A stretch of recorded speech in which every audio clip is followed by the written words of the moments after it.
à tous et bienvenue dans cette nouvelle vidéo. Encore une fois, j'ai décidé de faire une vidéo thématique. Vous avez été plusieurs à me dire que vous appréciez ce style de vidéo quand je fais des updates lecture. C'est vrai que j'aime bien moi aussi personnellement regrouper des livres autour de la même thématique. Je trouve ça toujours plus intéressant. Et donc après vous avoir fait une vidéo sur des livres en rapport avec le cinéma, aujourd'hui je vais vous faire une vidéo sur 3 livres en rapport avec la famille, mais pas vraiment la famille comme on peut le penser, la première définition de la famille. Effectivement, je vais vous présenter des livres où les valeurs fondamentales de la famille comme l'unité, l'attention, la solidarité, la protection, l'amour, enfin tout ça, ça va complètement exploser. Sans aller trop loin dans les détails pour ne pas vous spoiler des éléments fondamentaux de ces histoires, je vais parler de sujets quand même assez violents, donc je préfère vous prévenir que ces livres ne sont pas destinés à un public assez large de lecteurs, on va dire, parce que ce sont 3 livres assez dramatiques. Le premier livre dont je vais vous parler, c'est une parution récente qui est sortie cette année. Il s'agit d'Un fils parfait de Mathieu Ménégo. C'est l'histoire d'une femme qui va devoir se battre pour sauver ces 2 petites filles de leur père prédateur et manipulateur. Le second livre dont je vais vous parler est également sorti cette année. Il s'agit de Bâton de réglisse de Valériane Macravit. Et là, c'est un récit hybride entre un conte horrifique et un roman noir. Et dans ce récit, les enfants de la même famille vont faire une découverte assez lugubre qui va renfermer un profond secret de famille. Et enfin, je terminerai par En finir avec Eddie Belle Gueule d'Édouard Louis, qui est sorti en 2014. Et là, c'est un roman exutoire dans lequel Édouard Louis revient sur son enfance remplie d'humiliation, de violence et de souffrance au nord de la France. Je vais commencer dans la joie et la bonne humeur par un roman coup de poing et très dur psychologiquement. Du coup, il s'agit d'Un fils parfait de Mathieu Ménégo. Je vous l'ai déjà dit, la violence en littérature, c'est quelque chose que j'arrive à lire en prenant beaucoup de recul. J'arrive à rester hermétique face à de nombreuses situations, mais c'est vrai qu'il y a des thèmes, là, sont quand même très compliqués à lire. Et vous vous en doutez si je vous dis ça, c'est que forcément ce roman aborde l'un de ces thèmes. Je vais pas vous le dire de but en blanc comme ça parce qu'il n'est pas annoncé sur la 4e de couverture. Et moi quand j'ai commencé ce roman je le savais pas. Mais c'est vrai que ça se décèle très rapidement. Et puis en fait la promotion du livre au moment de sa sortie tournait autour de ce thème. Donc ça se trouve très facilement si vous êtes curieux. Mais on sait jamais, je préfère ne pas vous le dire parce qu'après on va m'accuser de spoiler.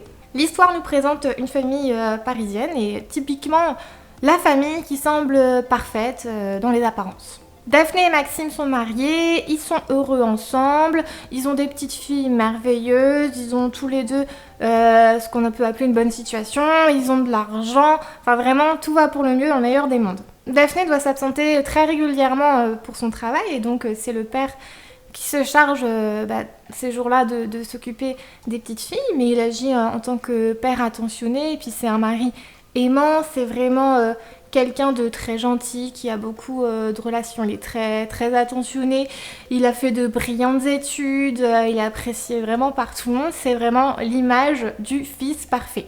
Et tout semble aller pour le mieux dans cette petite famille jusqu'à ce que la mère entende sa petite fille qui va sortir une phrase qui n'est pas si anecdotique que ça et qui du coup va complètement tout bouleverser. Le livre Un fils parfait en fait se présente comme un témoignage écrit par Daphné qui s'adresse à la mère de son mari Maxime pour lui montrer ô combien en fait son fils n'est pas si parfait que ça et renferme des zones d'ombre. De plus, c'est un livre inspiré d'une histoire vraie, ce qui rajoute encore plus de violence au thème et beaucoup d'injustice parce qu'il y en a quand même pas mal dans ce roman. Des fois, on est halluciné par ce qu'on peut lire et par ce qui est écrit dans les lois. Enfin, je vous laisserai le découvrir. Ce livre est aussi en haleine du début à la fin et c'est un livre quand même assez court, donc on ne veut pas le lâcher tant qu'on n'a pas terminé et tant qu'on ne sait pas l'issue de l'histoire. Et personnellement, du coup, quand j'ai refermé la dernière page, je me suis rendu compte que je retenais ma respiration depuis je ne sais combien de temps.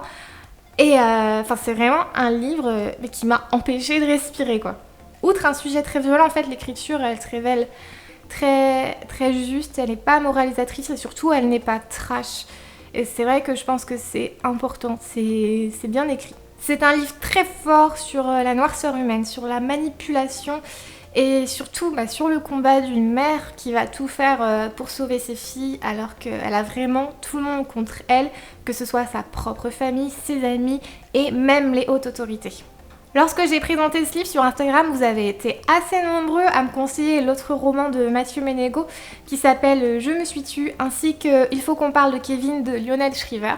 Et comme j'adore lorsque vous me donnez des conseils et que en général je vous fais confiance à 100%, et bah du coup ces livres ont déjà rejoint ma bibliothèque et j'ai complètement hâte de les lire. Le livre dont je vais vous parler à présent est une petite pépite d'une petite maison d'édition indépendante qui s'appelle Gop. C'est vrai que j'aime bien vous montrer plusieurs maisons d'édition, vous montrer que la littérature c'est très varié. Là juste avant je vous ai présenté un livre des éditions Grasset que vous connaissez forcément, mais j'aime bien, j'ai à cœur aussi de vous montrer des petites maisons d'édition comme celle-ci. Ce livre il m'a intriguée dès le début, je pense que la couverture assez gothique a pas mal joué, c'est quelque chose tout de suite qui m'a happée. Et le résumé du livre est tout aussi prometteur en fait. C'est un récit qui se présente comme un mélange entre un conte horrifique et un thriller noir qui s'inspirerait très librement de l'histoire d'Alice au pays des merveilles. Donc rien que tout ça dans la même phrase, pour moi ça fait le déclic, c'était quelque chose qui allait naturellement me plaire et mon intuition a été bonne puisque j'ai adoré ma lecture. À travers ce livre, nous plongeons dans une atmosphère ultra inquiétante, mais à la fois aussi poétique, au sein d'une famille sur une île. Et l'histoire de Bâton de Réglisse débute avec le personnage de Franceline, en fait, qui va tenter de comprendre pourquoi, des dizaines d'années auparavant, sa famille a subitement, en fait, quitté l'île après la révélation d'un secret de famille. Nous sommes donc dans ses souvenirs et dans la maison, il va vraiment y avoir un huis clos familial assez inquiétant.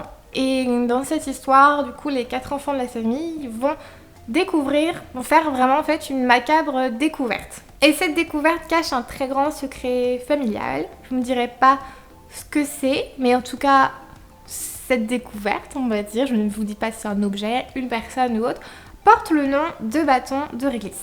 Et en tout cas, ça faisait très longtemps que je n'avais pas été autant fascinée par des descriptions d'horreur qui en deviennent en fait finalement quasiment merveilleuses.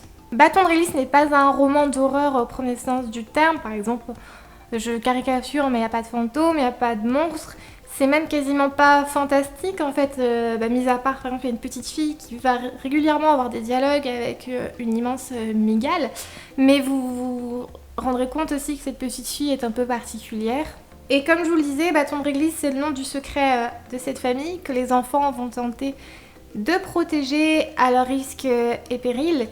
Et en fait, ce roman, j'ai trouvé que c'était vraiment un roman sur la perte d'innocence, sur la fraternité. Et c'est vraiment aussi un livre très intéressant sur les rapports entre une mère et ses enfants. Ce que j'ai particulièrement aimé, c'est l'ambiance très brumeuse, très inquiétante, qui est quasiment glauque pendant tout au long du livre, mais finalement il en ressort vraiment beaucoup de poésie et comme un conte en fait. Et d'ailleurs pour terminer de parler de ce livre, je profite de vous dire que Varian Makravit est aussi musicien et il a fait une bande son qui est parfaite pour accompagner du coup la lecture de ce livre. C'est à la fois enfantin, inquiétant et ça se prête du coup à parfaitement si vous lisez ce livre. Le troisième et le dernier roman, c'est En finir avec Eddie Bellegueule d'Édouard Louis, qui n'est pas passé inaperçu lors de sa parution en 2014. Donc dans ce livre qui se présente un peu comme un exutoire, comme je vous disais dans l'introduction, comme une catharsis, Édouard Louis revient sur son enfance. Et il est très jeune, cet auteur, il a fait des études de sociologie. Et dans ce livre, en fait, il devient son propre sujet d'étude. Et il réussit donc sans mélo, mais quand même avec une pointe de trash, à nous faire replonger dans son enfance assez douloureuse. Eddie Bellegueule, c'est lui, c'est Édouard Louis quand il était enfant. Et c'est un jeune garçon frêle, très sensible, efféminé. Et donc du coup qui vit dans un univers assez rural et dur dans le nord de la France. Et même s'il essaye de combattre coûte que coûte, Eddie aime les garçons. Il essaie vraiment d'aller contre sa nature. Il en veut même du coup à la nature de l'avoir fait comme ça parce que du coup pour lui c'est très difficile de vivre dans un univers assez rural, assez dur parce qu'en fait en permanence il est humilié. Que ce soit au collège, dans la rue ou même au sein de sa propre famille, il est humilié, il est incompris et inlassablement il se répète dans sa tête qu'il doit rester dur, il faut qu'il change. Il peut compter sur personne et absolument pas sur sa famille où le quotidien rime avec alcool, cris, insultes, violence. Et rien que des exemples, Eddie Bellegueule en a marre de devoir demander des provisions à crédit à l'épicerie parce que sa famille n'a plus d'argent. Il en a marre que son père boit beaucoup plus qu'il ne faut tous les soirs. Enfin, c'est vraiment... il y a beaucoup de souffrance qui pèse sur ce petit garçon. Le seul espoir d'Eddie réside dans le théâtre et dans l'avenir en fait qu'il s'imagine et il a hâte en fait de quitter sa famille pour ensuite pouvoir vivre sa propre vie. Plus qu'un roman sur un petit garçon perdu au sein de sa famille, je trouve que c'est un beau roman sur la ruralité. Je trouve que ça se fait rare à une époque, attention je caricature, j'ai l'impression que tous les livres qui sortent en fait, enfin la moitié des livres se passent avec des personnages bobos parisiens. Et là un roman qui nous montre vraiment la campagne, qui nous montre que oui, enfin la campagne ça peut être joli mais il y a certains endroits où c'est quand même des quotidiens pas du tout évidents à vivre. Ça peut même sembler des fois caricatural et extrême dans ce livre, mais pour moi-même avoir vécu à la campagne et ne pas avoir vécu en plus dans des beaux quartiers, enfin j'ai rien lu que je n'avais jamais vu de près quoi. Et j'ai trouvé que c'était l'aspect le plus intéressant de ce livre. En fait, c'est pas de la curiosité malsaine, mais j'ai toujours trouvé que les descriptions de misère et c'était beaucoup plus intéressant et ça en devenait même magnifique. C'était beaucoup plus... Enfin, je trouve ça plus intéressant, oui, que ce qui est considéré comme étant beau. Et si je me permets de faire une comparaison qui n'a strictement rien à voir avec le style littéraire, en fait, on retrouve un peu les personnages de l'Assommoir, mais en version moderne avec En finir avec Eddie Bellegueule. Ce n'est pas un livre exceptionnel, au sens littéraire du terme, selon moi, mais je trouve que c'est un livre poignant. J'ai pas l'impression, par contre, que ça peut plaire à une grande majorité de lecteurs, mais c'est vrai que moi, ça m'a quand même plu. C'est pas ce qui est le plus marquant, mais ça m'a donné envie de lire le second roman d'Édouard Louis qui s'appelle Histoire de la violence et même... autour de la polémique judiciaire qui tourne autour, je pense que je vais le lire quand même. Cette vidéo est désormais terminée, j'espère qu'elle vous aura plu, c'était assez rapide, c'est vrai qu'avec l'été, on passe beaucoup de temps à la plage, dehors avec ses amis, donc je pense que je vais faire des vidéos un petit peu plus courtes. J'espère que ce thème vous aura plu, je ne sais pas si ce sera pour la prochaine vidéo, mais j'ai également une version famille un peu plus mignonne, un peu plus touchante à vous présenter, ça changera des livres dramatiques et violents. Mais en tout cas, j'ai beaucoup de belles lectures à vous faire découvrir. Et si vous avez de belles lectures à me partager aussi, n'hésitez pas. Je vous fais plein de bisous, profitez bien de cet été à venir, que vous soyez en vacances ou pas. Moi, ça va attendre la fin du mois d'août. Et en tout cas, je vous dis à bientôt.